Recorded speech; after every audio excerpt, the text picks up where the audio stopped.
It is time.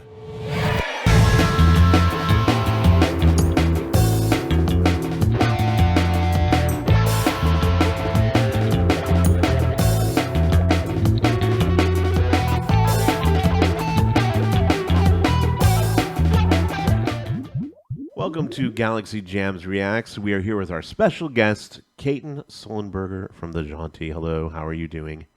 Doing great. Great. Well, this is a band we all know, I'm pretty sure. But I thought I'd bring it in because it's a really good live version of the song back from 2007. Originally, the song came out in 1981 on Rush's Exit Stage Left. Great, phenomenal band to see live. If you have never seen any of their stuff, I've seen them about 2 or 3 times live. And the cool thing about this song, it was based upon a Morse code for YYZ. That's the song. And that was the airport at Toronto Pearson International Airport, YYZ. And so it was kind of brought up by the guitar player, Alex Lifeson, and he brought it up to Neil Peart, and he knew the Morse code for YYZ and used that Morse code rhythm for the rhythm of the song. So let's check it out.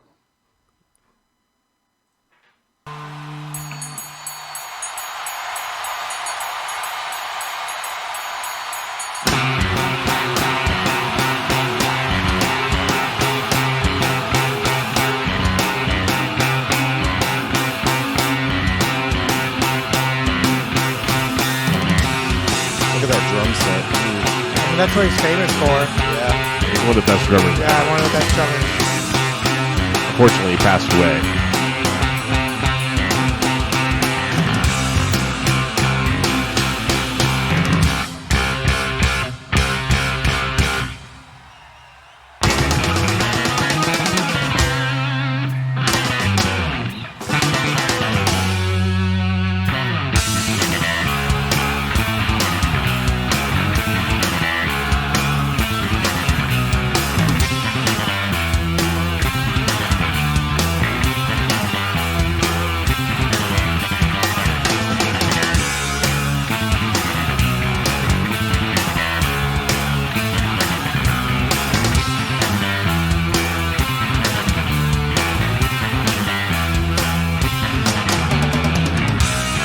All right, what do you guys think?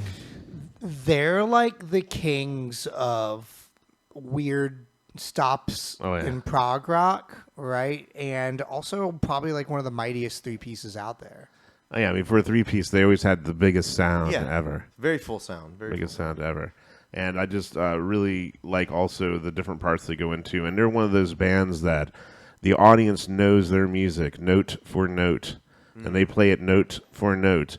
And it makes the audience go absolutely insane when you're in it. And people are waiting for those parts to come out. There's a lot of like Fish music that's like that too.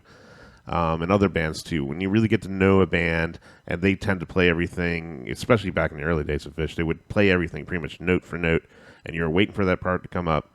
And when it did, it was complete ecstasy. And that's one thing I really love about this band as well.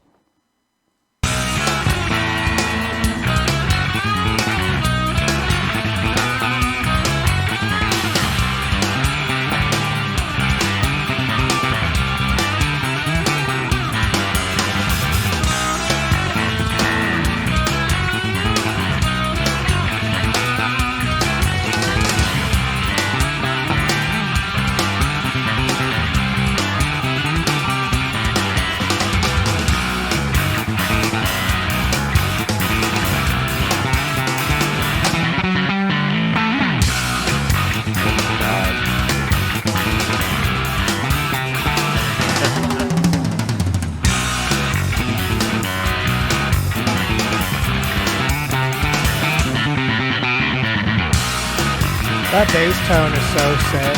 I'll get it. Bill.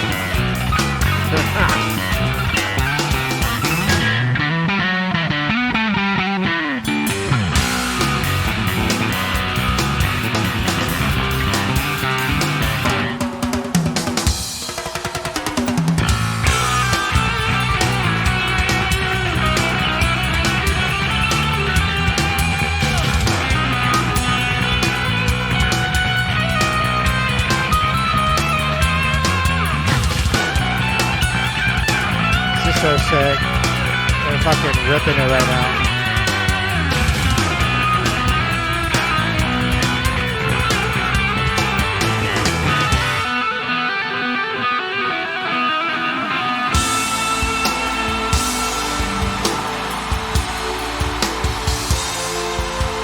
Hands hurt. Yep. Oh yeah. See that? He's like, oh my god, how am I going to continue to do this? Oh, does he have like Carpal tunnel. issues? Yeah. It appears. I think I do remember reading something about that now.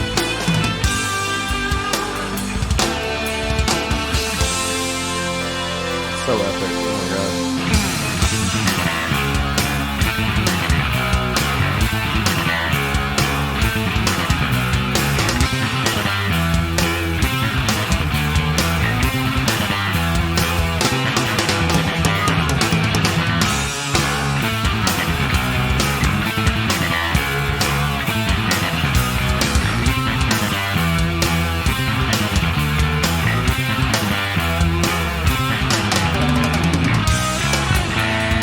This was filmed in the Netherlands, right? I could tell that it wasn't. I could tell it wasn't American because everyone in the audience was clapping in time.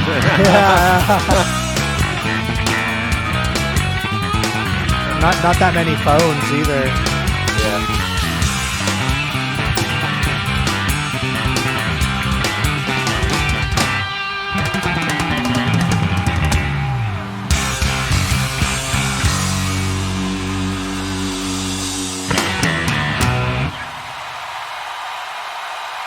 Damn. Jeez. What a rager. And that didn't have any vocals in Nope, it. not at right? all. No, they did some instrumental stuff, some vocal and stuff. Yeah, I mean they've been a band forever, like early '70s, I do believe. They're like, you're right. Like, they're one of those bands that is notorious for people nerding out on them. Oh, absolutely. And their lives and their history, just like Fish. You know, a lot of different documentaries about them and, you know, their whole lives and the writing process and things like that. Have you ever listened? Are you a Rush fan, Caton? Have you ever really listened to them before?